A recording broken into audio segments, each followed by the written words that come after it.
ठरलं तर मग या मालिकेच्या आजच्या जबरदस्त भागामध्ये स्वप्नात नाही तर सत्यात सायलीच्या पायावरील जन्मखूण अर्जुनने पाहिलेली आहे। म्हणजे आता खूप मोठा नियतीने चमत्कार घडवत अर्जुन जे पुरावे शोधत होता प्रिया तन्वी नसल्याचे, त्या पुराव्यांसोबत बोनस म्हणून अर्जुनला मिळालेला हा पुरावा की सायलीच तन्वी आहे हे आता कुसुम आणि इकडे सुमन यांच्यामुळे शक्य झालंय।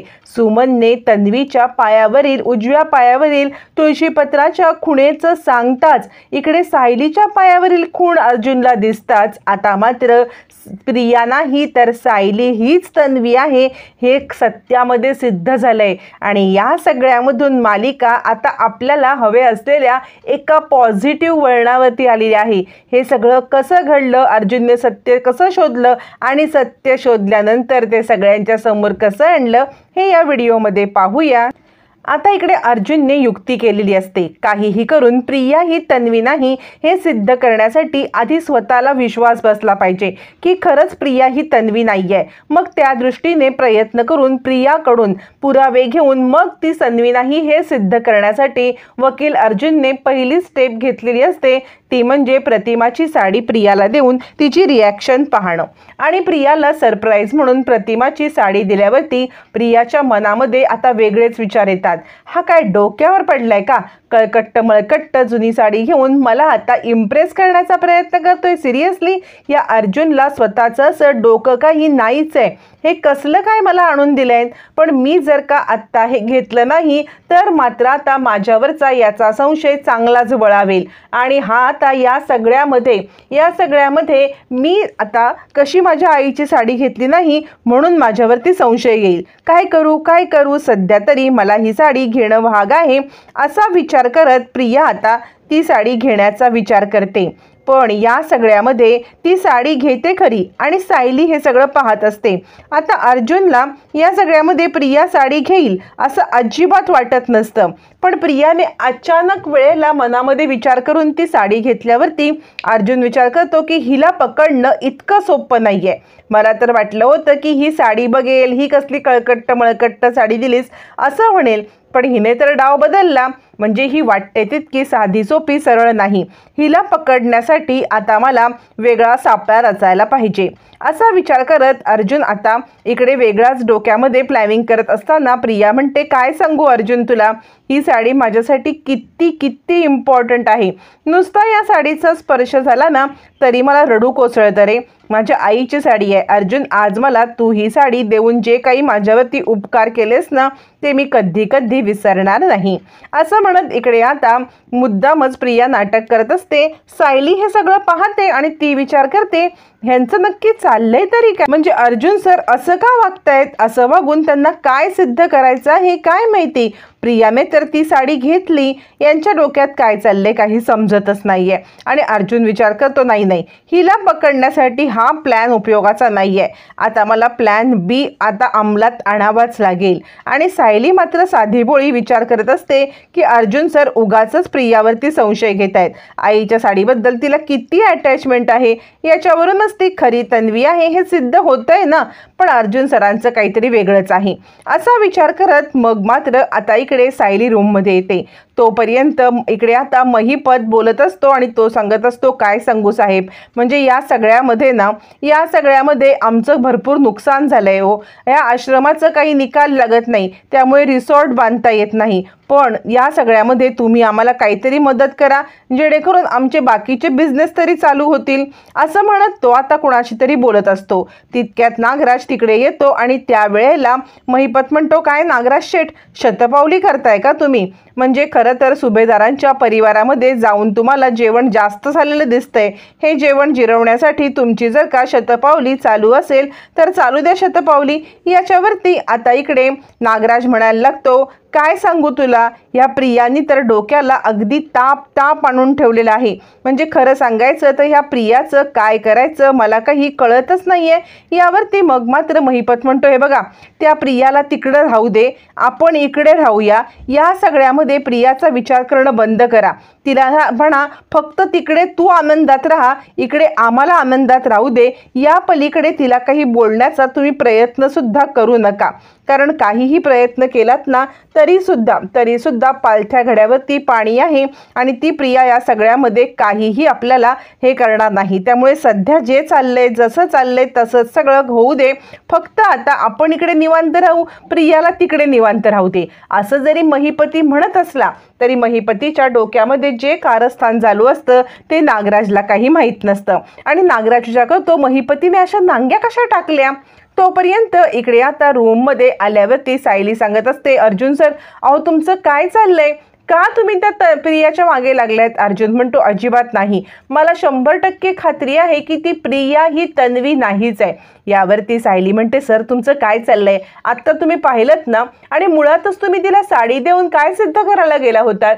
यावरती अर्जुन म्हणतो, मी मुळातच तिला साडी दिली का तर माझं एक प्लॅन होतं. म्हणजे तुम्हाला माहिती आहे का, आईच्या पदराविषयी एक वेगळीच माया आपुलकी असते आपल्याला. आणि मला तर अजूनही मम्माचा पदर नुसता हातामध्ये घेतला ना तरी सुद्धा जी आपुलकी प्रेम माया वाटते ना त्याच्याबद्दल कुठेही काही वाटणार नाही. आणि तेच प्रियाला वाटतं का हे मला जाणून घ्यायचं होतं आणि त्याचसाठी मी हे नाटक केलं. म्हणजे ॲक्च्युली मी प्रियाला साडी दिली. सायली म्हणते, हो पण तिने ती साडी घेतली ना, तिने ती साडी घेतली आणि त्यानंतर ती काय म्हटली तुम्हाला? ती म्हटली की या सगळ्यामध्ये मला माझ्या आईचा स्पर्श जाणवतो, आईचा स्पर्श आणि आईचं प्रेम जाणवतं. नुसता स्पर्श झाला तरी मला रडायला येतं. असं जर का प्रिया म्हणत असेल तर तुम्ही कसं म्हणू शकता की ती तन्वी नाही आहे? यावरती अर्जुन म्हणतो, हे बघा हे नाटक असतं. जगासमोर आपण नाटक करतो, पण एकांतात असल्यावरती नाटक करायला वावच नसतो. सायली म्हणते, सर तुम्ही काय बोलताय? मला खरंच काही कळत नाही आहे. अर्जुन म्हणतो, समजेल तुम्हाला, तुम्ही माझ्यासोबत चला. कारण माणूस आहे ना, नाटक करायला हे जग असतं समोर, पण ज्या वेळेला तो एकटा असतो ना तेव्हा त्याचं खरं रूप आपण प्रत्यक्षात पाहू शकतो. तुम्हाला प्रियाचं खरं रूप पाहायचं आहे का? चला मी तुम्हाला प्रियाचं खरं रूप दाखवतो. सायली म्हणते, सर तुमचं काय चाललंय मला कळत नाही. अर्जुन म्हणतो, तुम्हाला कळेल जेव्हा मी तुम्हाला दाखवेल. असं म्हणत अर्जुन आणि सायली दोघं जण अस्मिताच्या रूममध्ये, जिथे प्रिया राहायला असते त्या रूममध्ये जायला निघतात. त्या रूममध्ये अस्मिता आणि प्रिया दोघी बसलेल्या असतात. अस्मिता ऑनलाईन ऑर्डर करण्यासाठी लिपस्टिक बघत असते आणि ती सांगत असते, अगं तन्वी बघ ना, ह्या शेड कशा आहेत? मला खरं सांगू का, तर थोड्याशा डार्क शेड आवडतात. यावरती प्रिया सांगते, अगं हो ग, दोन्ही शेड छान आहेत. प्रियाच्या हातामध्ये त्यावेळेला साडी असते. अर्जुन सायली लपून छपून हे सगळं पाहत असतात. अस्मिता म्हणते, बघ तरी या शेड. प्रिया सांगते, हो तर खूपच सुंदर शेड आहेत, विचार कसला करतेस तू? पटकन घेऊन टाक की ह्या दोन्ही शेड, ऑर्डर करून टाक, नाहीतर आउट ऑफ स्टॉक होतील. असं म्हणत प्रिया तिला त्या लिपस्टिकच्या शेड घेण्यासाठी सांगत असते. मग मात्र आता सायली आणि अर्जुन हे टोकून पाहत असताना सायली म्हणते, बघा सर, तिने साडी किती प्रेमाने हातात ठेवले. अर्जुन म्हणतो, थांबा, अहो खरं रूप समोर येण्यासाठी माणूस एकटं असायला लागतं. तुम्हाला किती वेळा मी ही गोष्ट सांगू? असं म्हणत अर्जुन सायलीला शांत राहायला सांगतो आणि सगळा तमाशा हे फक्त बघा असं सांगतो. मग सायली एकटकपणे सगळं बघत असताना अस्मिता म्हणते, ठीक आहे मग करू का ऑर्डर? प्रिया म्हणते, अगं कसला विचार करतेस, पटकन ऑर्डर करून टाक. अस्मिता ऑर्डर करत असते, त्यासाठी ती उभी राहते आणि त्याच वेळेला प्रिया मात्र ती साडी आपल्या हातातून बाजूला फेकून देते. साडी आपल्या हातातून बाजूला फेकल्यावरती मग मात्र आता सायली आणि अर्जुन हे सगळं पाहतात आणि त्यांना धक्का बसतो. त्यावरती अर्जुन म्हणतो, बघितलं तुम्ही तिची असलियत? म्हणजे जरा काय ती बाजूला अस्मिताई गेली तर हिने साडी आता फेकून पण दिली. कळतंय का तुम्हाला? असं म्हणत आता मात्र अर्जुनने सगळी असलियत सायलीच्या समोर आणलेली असते. सायलीच्या समोर असलियत आलेली असते तितक्यात अस्मिता पण हे बघते आणि अस्मिता म्हणते, काय ग तन्वी, अगं ही तुझ्या आईची साडी आहे ना, मग तुझ्या आईची साडी तू अशी का बरं टाकून दिलीस? यावरती आता प्रिया गडबडते आणि म्हणते, नाही ग अस्मिता, माझ्या आईची साडी मी टाकेन कशी? अगं ती उषाला ठेवले आणि त्यामुळे साडी उषाला ठेवून आता मी झोपणार आहे. तुला काय सांगू मी, या सगळ्यामध्ये माझ्या आईची साडी माझ्यासाठी किती इम्पॉर्टंट आहे ते. असं म्हणत पुन्हा टाकलेली साडी ती हातात घेते. प्रिया आता इकडे केल्यावरती इकडे सायली म्हणते, सर बघितलं का, अहो तुम्ही प्रियावरती उगाच संशय घेताय, तिने ती उषाला घ्यायला साडी ठेवली होती. अर्जुन म्हणतो, तुम्ही कशा काय इतक्या साध्या असू शकता हो? म्हणजे या सगळ्यामध्ये मला तुम्हाला काहीच सांगता येत नाहीये, काही समजवता सुद्धा येत नाहीये आणि तुम्ही या सगळ्यामध्ये इतक्या साधेपणाने जाताय, मला खरंच काही कळतच नाहीये. यावरती मग मात्र सायली म्हणते, सर नक्की काय तुम्हाला म्हणायचं आहे, मला काहीच कळेन असं झालेलं आहे. अर्जुन म्हणतो, थांबा तुम्हाला समजेल, बघा बरं. असं म्हणत अर्जुन आता सायलीला हे सगळं आपल्या डोळ्यांनी पाहायला सांगत असतो. सायली हे सगळं पाहत बसते. त्यावेळेला अस्मिता झोपी गेल्यावरती आत्तापर्यंत हातामध्ये ठेवलेली साडी इकडे आता प्रिया हातात धरते आणि विचार करते, शी इतकी कळकट्ट मळकट्ट ही साडी का बरं मी हातात धरून ठेवू, ते काही नाही, मला ही साडी बिलकुल नको, असं म्हणत ती साडी भिरकावून देते. अर्जुन म्हटलं, बघितलं ही आहे तिची असलियत. तुम्ही म्हणताय ना की या सगळ्यामध्ये प्रिया अशी नाही आहे, प्रिया तशी नाही आहे, तर प्रिया कशी आहे हे सत्य तुमच्यासमोर मी आणलेलं आहे. आता अजून तुम्हाला काही बोलायचं आहे का, असं म्हणत अर्जुन आता सायलीसमोर सगळं सत्य आणतो. आणि सायली म्हणते, काय सर, हिने तर साडी फेकून दिली. अर्जुन म्हणतो, तेच सांगण्याचा मी प्रयत्न करतोय की प्रिया ही तन्वी नाही आहे, तिला तिच्या आईच्या साडीबद्दल प्रेमाबद्दल काहीही नाही आहे, आईला होणारा त्रास सुद्धा तिला काहीही वाटत नाही आहे. असं म्हणत अर्जुन आता सगळं सत्य सायली समोर आणतो. तरी पण सायलीचं टुमणं चालूच असतं, नाही हो सर, म्हणजे तिला प्रेम माया आपुलकी नसली तरी सुद्धा ती तन्वी नाही हे कसं सिद्ध होईल. अर्जुन म्हणतो, अजून तुम्हाला काय पुरावा देऊ मी. यावरती सायली सांगायला लागते, सर मी तुम्हाला एक गोष्ट सांगू का, म्हणजे रविराज सरांनी तिला आता काहीतरी पारखूनच तिच्याची मुलगी म्हणून स्वीकार केला असेल ना, मग त्यांच्या डिसिजनवरती आपण कसा काय संशय घेऊ शकतो. तुम्ही मला सांगा बरं. रविराज सर हे इतके मोठे वकील आहेत आणि त्या वकिलांनी काहीतरी पुरावे पाहिले असतील की आपली मुलगी ही खरोखरची आहे का. मग तुम्ही याच्यावरती संशय घेतलात ना तर मात्र खूप मोठा प्रॉब्लेम होईल. तुम्ही उगाचच या सगळ्यामध्ये संशय करून घेऊ नका. असं म्हटल्यावरती अर्जुन म्हणतो, हे बघा रविराज सर हे ना खूप मोठे वकील जरी असले तरी सुद्धा तुम्हाला एक गोष्ट मी सांगू का, ते एक बाप आहेत आणि वकील चुकू शकत नसला तरी बाप तर चुकूच शकतो ना. बाप या सगळ्यामध्ये आपल्या मुलीच्या प्रेमात पडून हे सगळं करू शकतो. तुम्हाला गोष्ट लक्षातच येत नाहीये. सायली म्हणते, नाही सर, तुम्ही चुकीचं वागताय. या केसमध्ये तुम्ही पूर्णपणे हारलेले आहात. तुमचे कोणतेही पुरावे कोणतेही हे काही लागत नाहीये, तुम्ही हारलाच सपशेल. यावरती अर्जुन म्हणतो, अच्छा म्हणजे ह्या कोर्टामध्ये तुम्हीच वकील, तुम्हीच न्यायाधीश आणि तुम्हीच सगळं समजावणार. ते काही नाही, मी बोलतोय तेच खरं आहे. सायली म्हणते, नाही सर तुम्ही चुकताय, मी तुम्हाला तेच सांगण्याचा प्रयत्न करते. असं म्हणत सायली अर्जुनचं म्हणणं काही ऐकायला तयारच नसते. ती आपल्या मतावरती ठाम असते. जर का रविराज सरांनी तिला मुलगी मानलंय तर नक्कीच त्यांच्याकडे पुरावे असतील.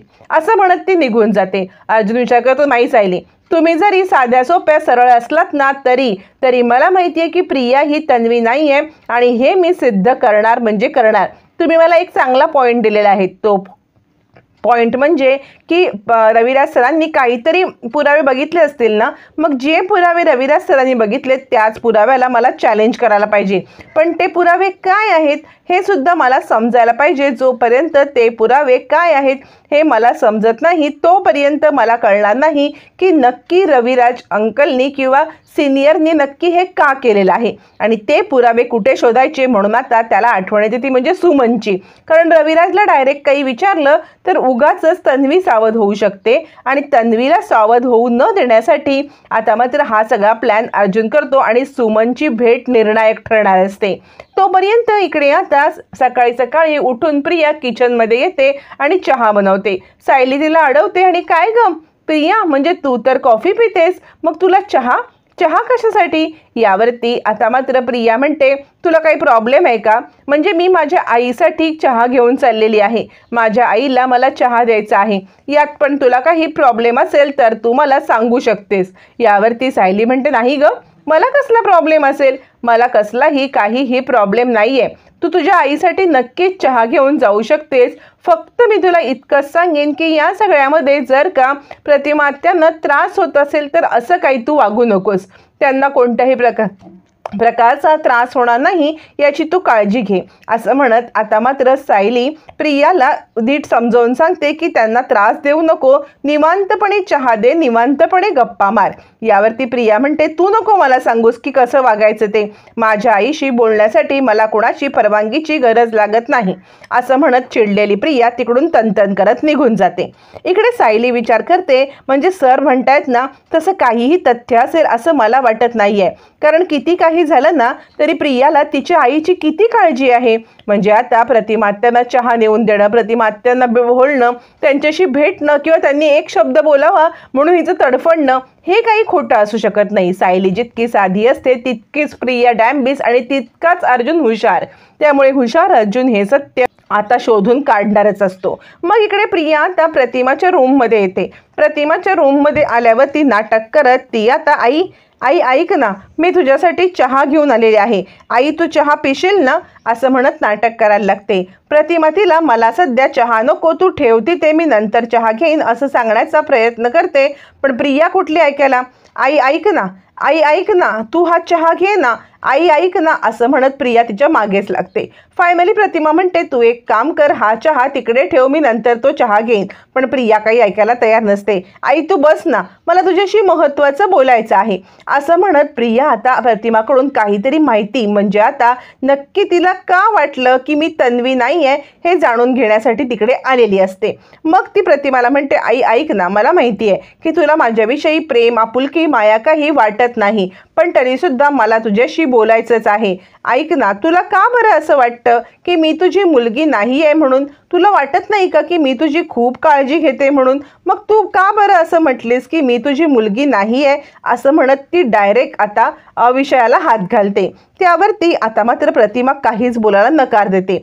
प्रतिमा तिच्याकडे पाहत सुद्धा नाही आणि एकटक खाली पाहायला लागते. प्रिया म्हणते आई बोल ना, तुला वाटतंय ना मी तुझी मुलगी आहे, मग तू असं का म्हटली होतीस की मी तुझी मुलगी नाही आहे असं म्हणत ती 10 वेळा एकच प्रश्न विचारायला लागते. मग मात्र प्रतिमा थोडीशी गडबडते आणि प्रियासोबत काहीही बोलण्यासाठी नकार देते. त्यावरती प्रिया सांगते मला माहिती आहे तू हे का म्हटलीस ते, ती सायली आहे ना, सायली ती तुझ्या पुढे मागे करते, सायली तुझ्या पुढे मागे करून आता माझ्याबद्दल तुझ्या मनात विष पेरण्याचं काम करते ना असं म्हणत ती आता सायलीबद्दल वाईट बोलायला लागल्यावरती मग मात्र आता प्रतिमा तोंड उघडते आणि प्रतिमा तिला सडेतोड उत्तर द्यायला लागते. प्रिया रडण्याची कितीही नाटकं केली तरी प्रतिमा तिच्या नाटकांना बिलकुल भुलणार नसते. तोपर्यंत इकडे आता अर्जुनला भेटायला येतो, तो म्हणजे चैतन्य. चैतन्य भेटायला आल्यावरती अर्जुन त्याला सगळ्या गोष्टी सांगायला लागतो आणि तो सांगतो की तन्वी ही रविराज सरांची मुलगीच नाही आहे. यावरती आता मात्र इकडे चैतन्याला जरा विचित्र वाटतं. चैतन्य म्हणतो काय बोलतोस तू, म्हणजे तन्वी मुलगी नाही आहे? यावरती अर्जुन म्हणतो नाही नाही, म्हणजे तन्वी मुलगी आहे पण प्रिया ही तन्वी नाही आहे. आता मात्र कन्फ्यूज झालेला इकडे आता चैतन्य म्हणतो तुला नक्की काय बोलायचं आहे, तू मला सांगू शकशील का? यावरती अर्जुन म्हणतो मी तुला तेच सांगण्याचा प्रयत्न करतोय की तन्वी ही ना प्रिया नाही आहे, म्हणजे तन्वी कोणतरी वेगळी आहे, प्रिया नाटक करते, तिचा काहीतरी मोटिव्ह आहे, या सगळ्यामध्ये प्रियाला इकडे येऊन काहीतरी साध्य करायचं आहे म्हणून ती हे करते, पण ती तन्वी नाही आहे हे मी सिद्ध करू शकतो असं म्हटल्यावर ती मग मात्र चैतन्य म्हणतो काय बोलतोयस तू, म्हणजे तुला कॉन्फिडंट आहे का, कॉन्फिडन्स आहे का की इतका की हे सगळं असंच आहे? यावरती अर्जुन म्हणतो हो तेच सांगण्याचा मी प्रयत्न करतोय, मला पूर्णपणे खात्री आहे की प्रिया तन्वी नाही, पण मी हे ज्या वेळेला सायलींना सांगायला गेलो त्यांना काही माझं म्हणणं पटलंच नाही. यावरती अर्जुन म्हणतो ह्या त्यांना मी सांगायला गेलो ना तर त्या मला म्हटल्या हे असं काही नाहीच आहे आणि नाक मुरडून निघून गेल्या, पण मी तुला खात्रीने सांगू शकतो की हे सगळं असंच आहे, मला खात्री आहे. यावरती चैतन्य म्हणतो बघ बरं, कारण हे रविराज सरांच्या सेंटिमेंटची गोष्ट आहे, म्हणजे या सगळ्यामध्ये त्यांचं मन जर दुखावलं गेलं तर? यावरती अर्जुन म्हणतो नाही नाही, या सगळ्यामध्ये त्यांचं मन न दुखावता राहता मी आता हे सिद्ध करणार म्हणजे करणार, मिसेस सायलींचा पण मी आता विश्वास बसवणार. तोपर्यंत इकडे आता प्रिया म्हणत असते आई तुला खरंच त्या सायलीने भरवले ना? मग आता प्रतिमा म्हणते नाही नाही म्हणजे खरं सांगू का तर सायलीने असं काहीच केलेलं नाही आहे, उलट सायली मला तुझ्याबद्दल चांगलं सांगत होती असं प्रतिमा सांगण्याचा प्रयत्न करते. इकडे आता प्रिया विचार करते काय बोलते ही मुकी, मला तर काही कळतच नाही आहे. मग प्रतिमा हातानेच सायलीने मला सांगितलं की तू छान आहेस असं म्हणते. यावरती प्रिया म्हणते काय मी छान ना? हो आई, मी खरंच छान आहे आणि ही गोष्ट तू तुझ्या डोक्यामध्ये व्यवस्थितपणे फिट्ट करून ठेव की मी छान आहे. मग तुला कोणी काही सांगायला आलं तरी त्याच्यावरती विश्वास ठेवू नकोस. आई मी छानच आहे, आई मी आहे ना छान, असं म्हणत ती आता प्रतिमाला आपल्या बोलण्यामध्ये भुलवण्याचा प्रयत्न करते. प्रतिमा म्हणते, हो मला सायली म्हटली की तू छान आहेस, पण ती सायली म्हटली हे वाक्य न ऐकता आई मी छान आहे, आई मी छान आहे आणि हीच गोष्ट तू लक्षात ठेव, असं प्रतिमाला कन्व्हिन्स करण्याचा प्रयत्न करते.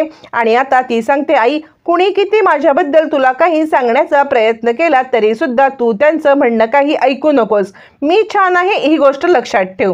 प्रतिमाला प्रियाचा साळसूदपणा, प्रियाचा आगाऊगिरी किंवा प्रिया खेळत असलेले डावपेच सगळे लक्षात येत असतात. तरी आता तिच्या नादाला न लागता प्रतिमा तिला काहीच बोलत नाही. पण सायलीबद्दलचा एक उणा शब्द प्रतिमा ऐकून घ्यायला तयार नसते. मग मात्र प्रिया निघते. आई ठीक आहे, तिचं काम झालेलं असतं. प्रतिमाच्या डोक्यामध्ये मीच तन्वी आहे आणि मी खूप चांगली आहे हे भरवलंय असं तिला वाटत असतं. पण तिला माहीत नसतं की या सगळ्यामध्ये अर्जुन आपल्याबद्दलचं खूप मोठं सत्य शोधण्याचं काम करत आहे आणि त्यामुळे आपण या सगळ्या प्रकरणामध्ये अडकणार आहोत. प्रिया निघताना पुन्हा एकदा सांगते, आई मी छान आहे ना, तुला माहिती आहे ना मी खूप छान आहे म्हणून, हेच लक्षात ठेव. असं म्हणत 10 वेळा निघताना मी छान आहे, मी छान आहे असं प्रतिमाला सांगण्याचा ती प्रयत्न करत असते आणि फायनली निघून जाते. प्रिया निघून गेल्यावर ती प्रतिमा तिच्याकडे एकटक पाहत बसते आणि या मुलीला काय बोलावं तिला काहीच कळेनासं होतं. म्हणजे हिचं काय बोलावं, हिने काय केलंय किंवा ही का वागते असं हे तिला कळत नाही. आणि सायली तर हिच्याबद्दल चांगलं बोलते, पण ही सायलीबद्दल नेहमीच वाईट का बोलते हा प्रश्न तिला पडतो. फायनली अर्जुनने आता मात्र सुमनला गाठलेलं असतं. सुमनला गाठून तो म्हणतो, खरंच म्हणजे रविराज सर इतके हुशार आहेत ना सिनियर, तर मला प्रश्न पडलाय सुमन काकी की प्रियाला तुम्ही कसं काय ओळखलत की हीच आपली तन्वी आहे म्हणून. यावरती सुमन म्हणते, अरे काय माहितीये का, आधी रविराज भाऊजी पण विश्वास ठेवायला तयार नव्हते, पण ती जन्मखूण दिसल्यामुळे त्यांनी विश्वास ठेवला. अर्जुन म्हणतो, जन्मखूण कसली जन्मखूण. यावरती आता मात्र इकडे सुमन सांगायला लागते, अरे तन्वीच्या उजव्या पायावरती एक तुळशीपत्राची खूण आहे ना. असं म्हटल्यावरती अर्जुन विचार करतो, नाही आता काहीही झालं तरी ती खूण मला पाहायलाच पाहिजे, म्हणजे 100% प्रियाच्या पायावरती ही खूण नसणार. असं म्हणत तो सायलीला सत्य सांगण्यासाठी रूममध्ये येतो. पण पाहतो तर काय, तिकडे आता सायली झोपलेली असते, तिचा पाय खाली असतो आणि तिच्या पायावरती तुळशीपत्राची खूण असते. अर्जुनला जबरदस्त धक्का बसतो. काय आहे हे सगळं, म्हणजे आता सायलीच तन्वी आहे या सत्याचा उलगडा झालेला असतो आणि प्रिया खोटारडी आहे हे सत्य समजलंय. मालिकेचा रंजक भाग एकदम रंजक आहे आणि आता येणाऱ्या भागामध्ये काय पाहायला येणार हे मात्र रंजक ठरणार.